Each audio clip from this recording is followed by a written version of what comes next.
countless workers, accelerating the progress of the nation by providing swift and economical transportation. To provide the smooth, safe, and trouble-free performance of today's motor car, engineering genius must combine with manufacturing integrity, and both must exercise tireless effort toward the realization of ever higher ideals.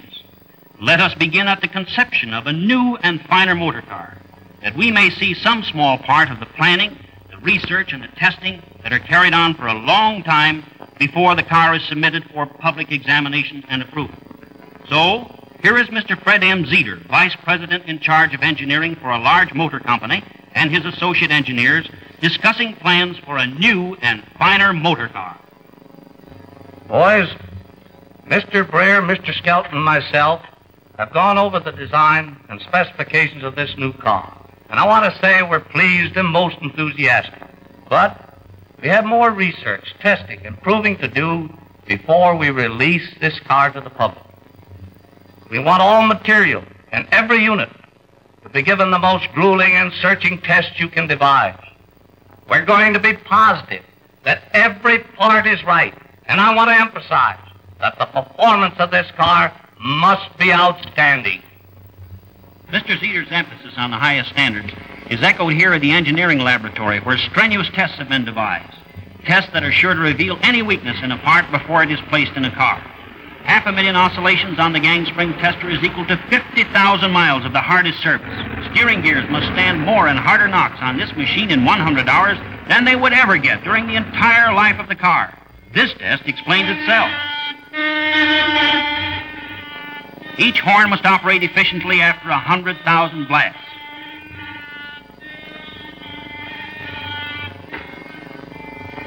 Universal joints must prove their ability to withstand 500 hours of constant twisting at a speed of 1,750 revolutions per minute.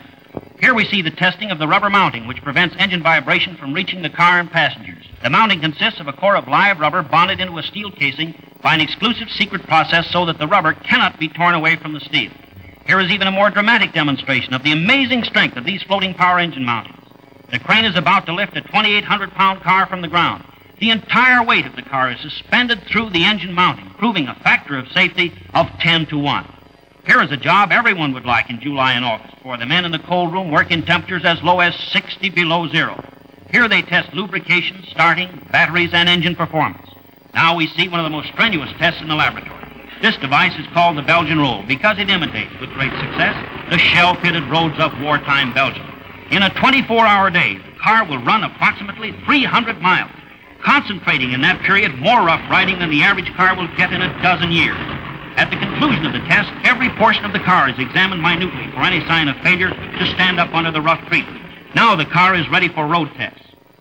Deliver this car to Lou Miller in San Francisco. We want him to test it out there where he can get all kinds of road conditions.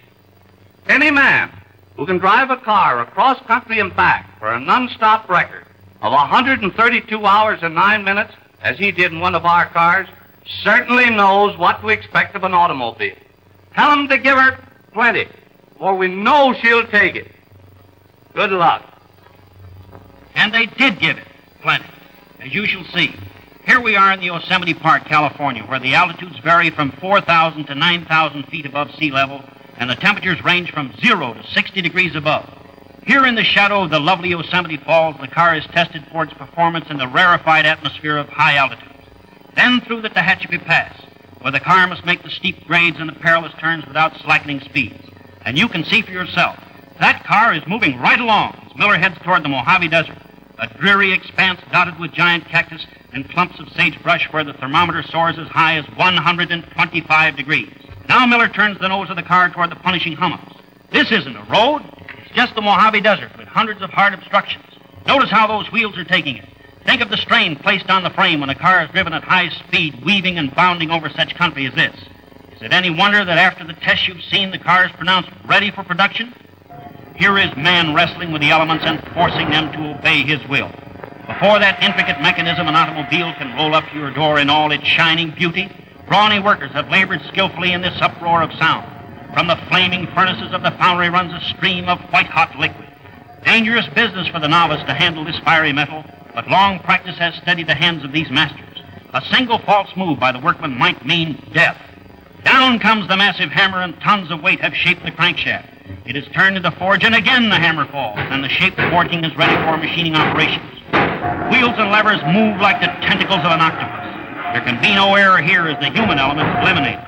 The mighty press crunches a sheet of steel between the jaws of perfectly formed dies, and out comes a rear fender, all one piece of steel.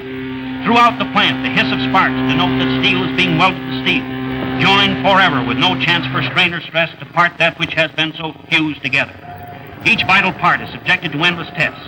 Here, with the aid of a scientific testing machine, this craftsman can detect any indication that the crankshaft is out of proper balance. Here we see another extraordinary product of man's inventive genius. This automatic piston machine turns the side, the skirt, and the ring grooves of a piston in one operation.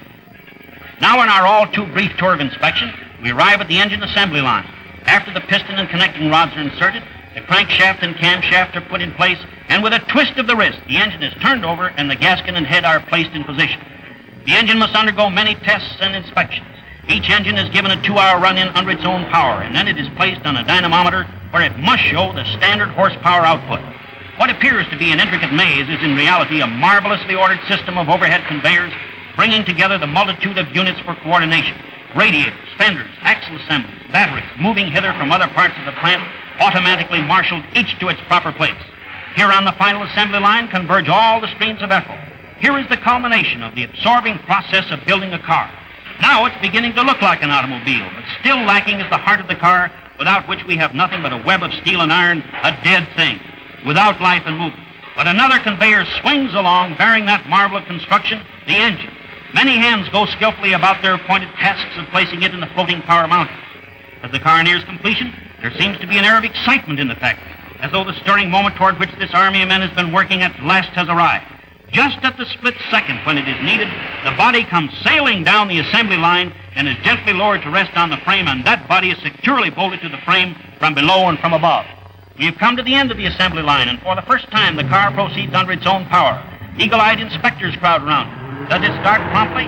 Then they run it through the complete speed range with the wheels spinning on drums on the floor, constantly checking every phase of operation. And here they come. Beneath that sparkling exterior is honest and careful workmanship, that inbuilt quality and strength which makes it possible for this car to withstand even a test like this.